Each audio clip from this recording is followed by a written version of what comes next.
સુરેન્દ્રનગરના ચુડા તાલુકાની કેજીબી વિદ્યાલયમાં અભ્યાસ કરતી 100 થી વધુ વિદ્યાર્થીનીઓને ફૂડ પોઈઝનિંગની અસર થઈ છે। રાત્રે બટાકાનું શાક, ખીર સહિતનો ખોરાક લીધા બાદ અનેક બાળાઓને ઉલટી, પેટમાં દુખાવો અને અસ્વસ્થતા અનુભવાતા તાત્કાલિક ચુડા સરકારી હોસ્પિટલ તેમજ સુરેન્દ્રનગર સિવિલ હોસ્પિટલમાં સારવાર માટે ખસેડવામાં આવી હતી।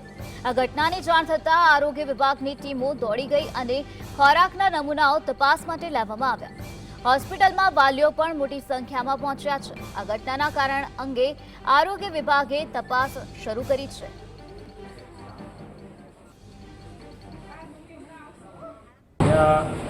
સવારનું રસોઈ બનાવેલી સાંજે જમવામાં આપી અને અડધી રાત્રે પેટમાં દુખાવો, ઝાડા ઉલટી ને એવું બધું થઈ ગયું અને ત્યાં કણે ચુડા હોસ્પિટલમાંથી અહીંયા સુરેન્દ્રનગર ગાંધી હોસ્પિટલમાં દાખલ કરવામાં આવ્યા છે।